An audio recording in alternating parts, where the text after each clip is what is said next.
For the past 4 years, Reed Richards, Sue Storm, Johnny Storm, and Ben Grimm have been protecting the Earth as the Fantastic Four. And the team is facing a huge shakeup, as Reed and Sue are expecting. As they prepare for their new arrival, a mysterious being from space visits, heralding a grim message. Their planet is in the sights of the Devourer. Now the four must act fast to not only prepare for the arrival of the newest member of their family, but for the arrival of Galactus. This is the Fantastic Four First Steps. Flame on, flame on. Get on and on and on. Flame on, flame on.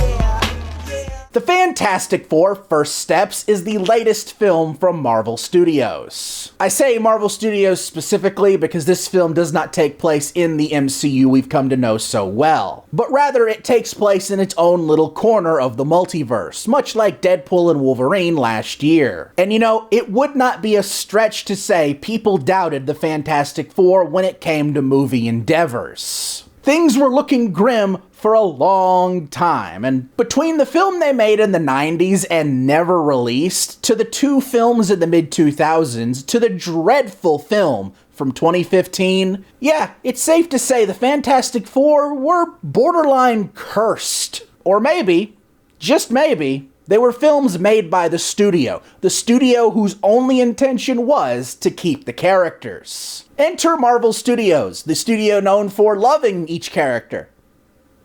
Most of the time.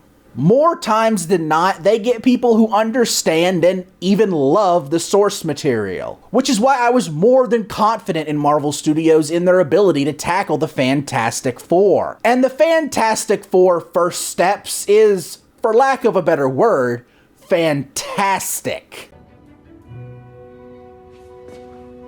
Say that again. We're not doing that.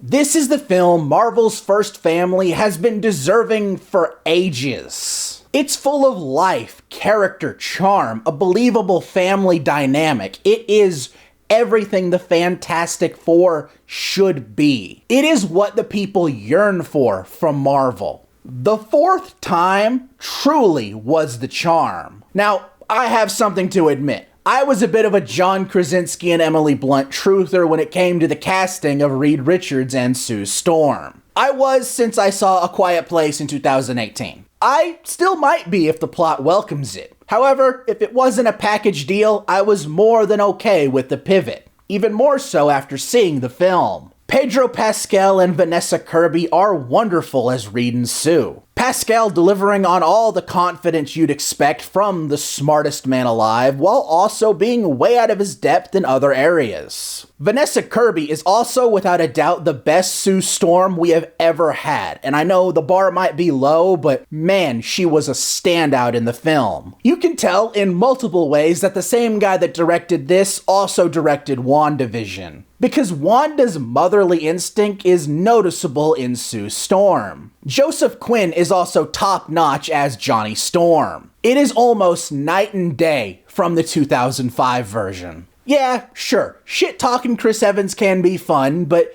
this is such a better character in almost every conceivable way. This is a Johnny Storm with actual character depth that is a lot more than just a womanizer. But here's the thing. Here's the thing. Here's the thing. Here's the thing. Here's the thing. Here's the thing. Here's the thing. Here's the thing. Here's the thing. Here's the thing. Here's the thing. Here's the thing.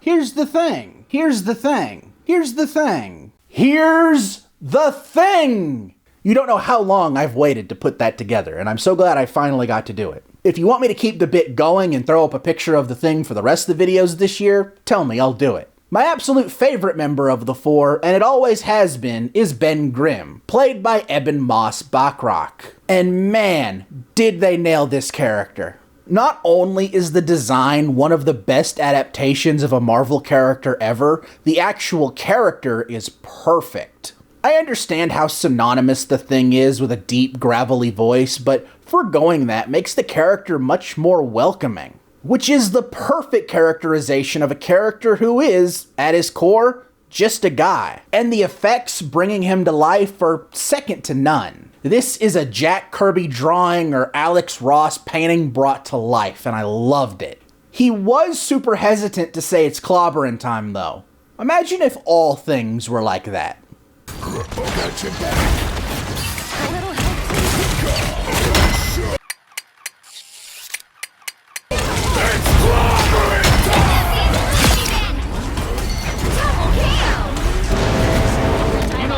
Now, this film looks to continue what Deadpool and Wolverine started, and by that I mean Marvel Studios' attempts to right Fox's wrongs. That's where Julia Gardner enters as Silver Surfer, and she's awesome, but not as cool as her boss, Galactus, played by Ralph Ineson. I couldn't have asked for a better do-over. Gone are the days of Galactus being hidden in the clouds. This film is proud to have Galactus in it, and he is awesome and rightfully terrifying. For a long time, I've wanted a kaiju in a Marvel movie, and man, Galactus more than delivered on that. I really hope the next redo Marvel Studios does is magic, because the New Mutants does not do her justice.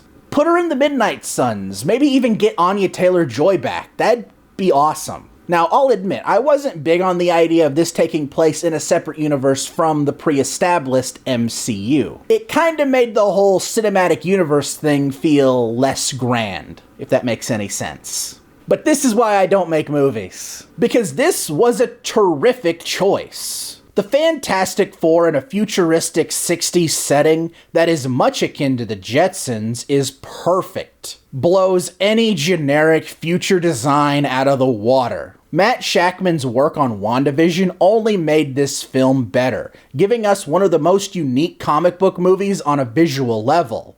The music is also wonderful, just another great film score, not just comic book movie score from Michael Giacchino. He don't miss either. Now, I roll my eyes whenever a Fast and the Furious movie goes on about family. Like, I don't care, just drive the car. But whenever Marvel does it, I'm all ears. Whether it be the Avengers or the Guardians of the Galaxy, I believe it. The Fantastic Four are no different, and possibly the best yet. I believe they actually love each other as a husband and wife, a brother and sister, or just great friends. This is something the other Fantastic Four movies, for as good as the casts were, mainly 05, just never sold me on. These characters strike me as people who are put together by circumstance and have to like each other because the plot depends on it.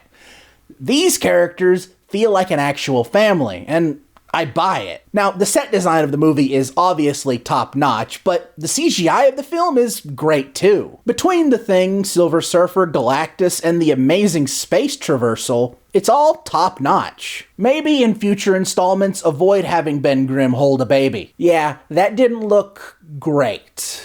It's not Twilight bad, because I don't think anything can be Twilight bad, but yeah, let's just avoid that in the future. This film, much like Superman, already has our heroes in the hero game. And I thought that worked really well with Superman, but maybe less so here. I really wish the film had an extra 15 or 20 minutes to it, because it is remarkably short. Certain scenes go by just a little too quickly. There was one character who isn't in the trailers I wish we saw more of. Personally, I think this character could have carried a film as a main villain, mainly because he is the perfect contrast to the Four and how they got their start. The actor they had for him is beyond perfect too. But I get it, Galactus is one of the few Fantastic Four villains that'll get people into seats. Aside from the obvious. I'm gonna end off this review saying the same thing I said in my Smurfs review. I did not plan on this being something I say back to back, but it really works. The Fantastic Four First Steps is without a doubt the best attempt at making a Fantastic Four film. By account, the other 4 attempts, 5 movies, are so bad, but unlike Smurfs, this movie is actually great. This is literally all I could have asked for from a Fantastic Four film. A wonderful cast, a top-notch setting, and a great story. What else can I say? It's fantastic.